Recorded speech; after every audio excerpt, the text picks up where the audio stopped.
হঠাৎ করে আমার ঘুম ভেঙে যায়। আমি ঘুম থেকে উঠে দেখি কাকিমা আমার সাথে কেমন যেন আচরণ করছেন। আমি বললাম, কাকিমা, আপনি আমার সাথে কি করছেন? কাকিমা আমাকে বলল, আমি তোমার সাথে কি করছি তুমি দেখছো না? তুমি এত কথা বলতেছ কেন? আমি যা করছি তুমি আমাকে তা করতে দাও। কাকিমার ধমকে আমি খুব ভয় পেয়ে গেলাম। আমি বললাম, আচ্ছা ঠিক আছে কাকিমা, তোমার যা মন চায় তা কর। তারপর হঠাৎ করে কাকিমা যেন একটু উন্মাদ হয়ে গেল। উন্মাদ হয়ে কাকিমা এই ঝড় বৃষ্টির রাতে আমার সাথে যা করল তা শুনলে বন্ধুরা, তোমাদের মাথা গরম হয়ে যাবে। বন্ধুরা, গল্পটি অনেক অনেক ইন্টারেস্টিং।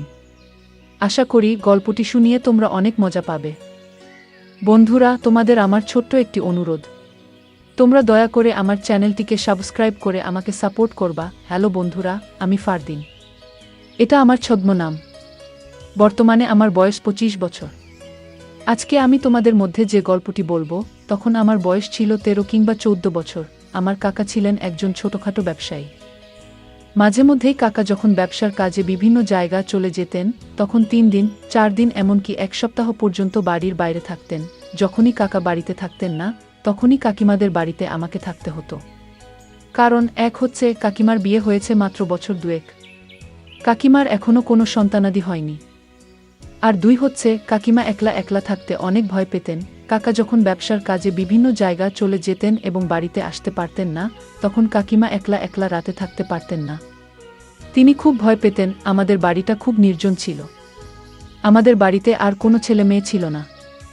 আমার কাকা তো সবে মাত্র কিছুদিন হলো বিয়ে করেছেন। আর আমি আমার বাবার একমাত্র সন্তান। আমাদের কোনো ভাই বোন ছিল না। আমাদের বাপ চাচা মিলে মোট 2 জন, আমার আব্বু এবং আমার কাকা। অর্থাৎ এক কথায় বলতে গেলে এই বাড়িতে 14-15 বছরের ছেলে যদি থাকে, তাহলে শুধুমাত্র আমি। রাতে কাকিমা যখন একা একা বাড়িতে থাকতেন, তখন কাকাই আমাকে বলতেন, তোর কাকিমা একা একা থাকলে সে অনেক ভয় পায়। বাড়িতে তো আমাদের অন্য কোনো মানুষ নাই। তুই আমাদের ভাইয়ের ছেলে হলে কি আর আমার ছেলে হলে কি? তুই তো আমাদের একমাত্র ছেলে। তুই তো জানিস আমি একটা ছোটখাটো ব্যবসা করি। আমাকে মাঝে মধ্যেই ব্যবসার কাজে বাইরে থাকতে হয়। যখন আমি বাইরে থাকি তখন তুই আমাদের বাসায় থাকবে। কারণ তোর কাকিমা রাত্রিবেলায় একা একা থাকতে পারে না। আর তাছাড়াও তোর কাকিমা প্রেসারের রোগী। আমি যখন বাড়িতে থাকবো না, তখন তুই আমাদের বাসায় গেস্ট রুমে থাকবে। আর তোর কাকিমার কাছ থেকে টাকা নিয়ে যা বাজার সদাই লাগে সব কিছু করে দেবে। আর তোর কাকিমার দেখাশোনা করবে। আমি বললাম, ঠিক আছে কাকা, কাকিমার যা যা বাজার লাগে সব কিছু আমি করে দেব। এ নিয়ে তুমি কোনো চিন্তা করো না। তারপর থেকেই বন্ধুরা, কাকা যখন বাড়িতে থাকতো না, তখন কাকাদের এখানে আমাকে থাকতে হতো। কাকিমা যে রুমে থাকতো ঠিক পাশের রুমেই আমি থাকতাম। কিন্তু আমি যখনই কাকাদের রুমে যেতাম, অর্থাৎ কাকার এখানে রাতে থাকতে যেতাম, তখনই কাকিমা আমাকে ডেকে নিয়ে যেত তার রুমে এবং আমাকে নিয়ে গল্প করত। অনেকক্ষণ টিভি দেখত। আমার কাকিমা ইন্টারমিডিয়েট পর্যন্ত পড়ালেখা করেছে। আর এদিকে আমি ক্লাস 8-এ পড়তাম। মাঝে মধ্যে কাকিমা আমাকে পড়াতো বটে, তবে বেশিরভাগ সময় কাকিমা আমাকে নিয়ে গল্প করত এবং বিভিন্ন রোমান্টিক মুভি দেখত। একদিন আমি কাকাদের এখানে থাকতে গেলে কাকিমা আমাকে বলল, বাবা ফারদিন, আজকে তুমি আমার এখানে থাকবে। বাইরে যে ঝড় বৃষ্টি আর বজ্রপাত হচ্ছে, তাতে আমি খুব ভয় পাচ্ছি। আমি বললাম, কাকিমা, সমস্যা কি? বাইরে বজ্রপাত থাকলেও তো সমস্যা নাই, চতুর্দিকে তো বিল্ডিং, আপনার কোনো ভয় নাই। তারপরও কাকিমা বলল, বাবা ফারদিন, তোমাকে আমি যা বলছি তুমি তাই করো। আমার আজকে খুব একটা ভালো লাগছে না। তুমি আজকে আমার পাশে থাকবা, তা না হলে আমার খুব খারাপ লাগবে। আমি বললাম, আচ্ছা ঠিক আছে কাকিমা, তোমার যেহেতু খারাপ লাগছে তাহলে তো নিশ্চয়ই তোমার পাশে আমাকে থাকতে হবে। কিছুক্ষণ পর কাকিমা আমাকে বলল, বাবা ফারদিন, অনেকদিন ধরে তোমার সাথে আমার গল্পগুজব আড্ডাবাজি হয়নি। আচ্ছা, আজকে তোমাকে নিয়ে আমি অনেক আড্ডা দেব। আমি বললাম, কাকিমা, আমি খুব একটা বেশি আড্ডা দিতে পছন্দ করি না।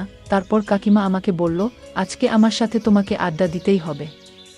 কাকিমার অনেক জোড়াজুড়িতে আমি আড্ডা দিতে রাজি হয়ে গেলাম। তারপর আমি বললাম, কাকিমা, আমি তোমার সাথে আড্ডা দিতে রাজি আছি, কিন্তু আমার একটা শর্ত আছে।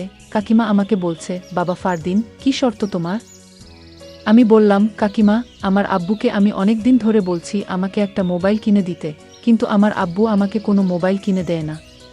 কাকিমা, তোমার সাথে আমি সারা রাত ধরে আড্ডা দেব, তুমি যতক্ষণ মন চায় ততক্ষণ আড্ডা দেব, কিন্তু তোমাকে আমাকে একটি মোবাইল কিনে দিতে হবে। আমার কথা শুনে কাকিমা হাহা করে একটা হাসি দিল। আমি বললাম, কাকিমা তুমি হাসলে কেন? তারপর কাকিমা আমাকে বলছে, আরে ফারদিন, এটা কোনো ব্যাপার হলো? তোকে আমি কালকে একটা মোবাইল কিনে দেব, কিন্তু আমারও একটা শর্ত আছে।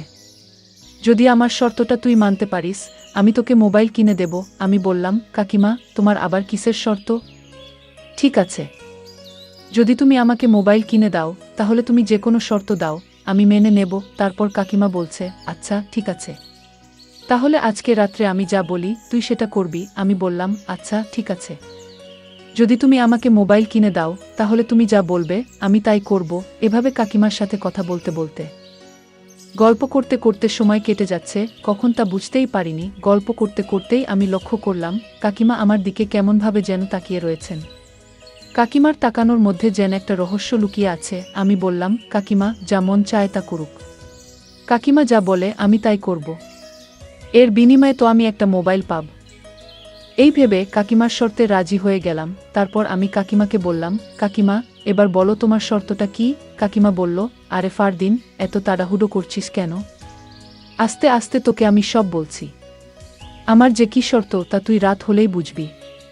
এবার চলো আমরা শুয়ে পড়ি। আর এদিকে বাইরে প্রচুর ঝড় বৃষ্টি হচ্ছে।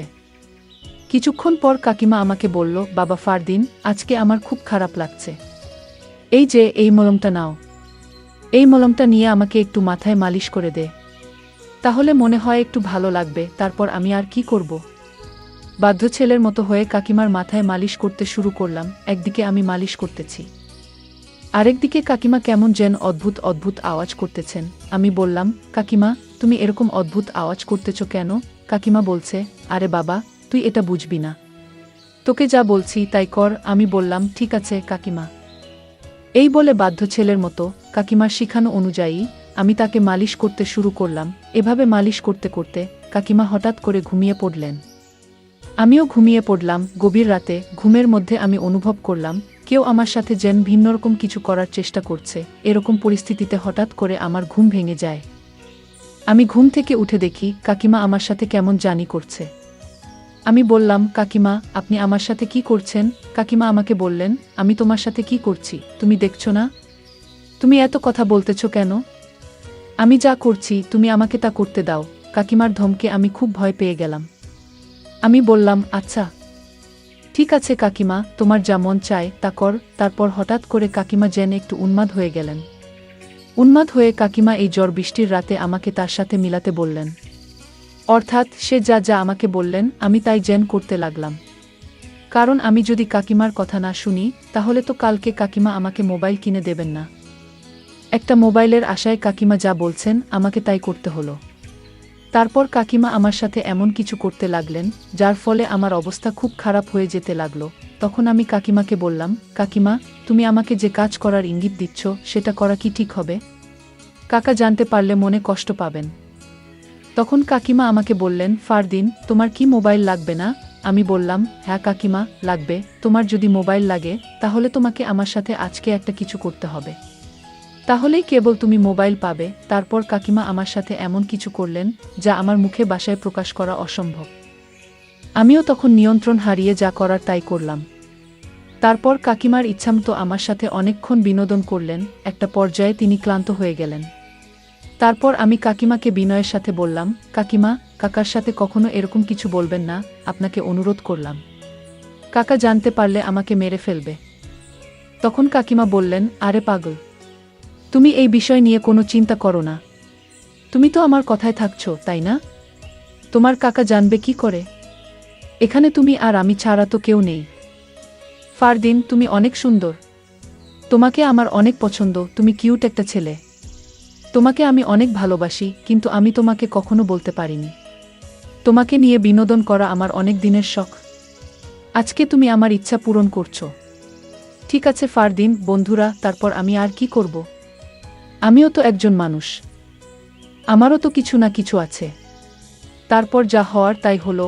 অনেকক্ষণ বিনোদনের পর ক্লান্ত হয়ে পড়লাম। বন্ধুরা, দিনটি ছিল আমার জন্য অনেক রোমান্টিক স্মরণীয়। বন্ধুরা, আজকে এ পর্যন্তই। আমি আবার আসব তোমাদের মধ্যে নতুন কোনো গল্প নিয়ে। বন্ধুরা, ভিডিওটি যদি ভালো লাগে তাহলে একটি লাইক দাও। বন্ধুরা, এরকম ধরনের ইন্টারেস্টিং ভিডিও পেতে তোমরা অবশ্যই আমার চ্যানেলটিকে সাবস্ক্রাইব করে আমাকে সাপোর্ট করবে। পরিশেষে তোমাদের সকলের নেক হায়াত কামনা করি। ভিডিওটি দেখার জন্য তোমাদের সকলকে অসংখ্য ধন্যবাদ।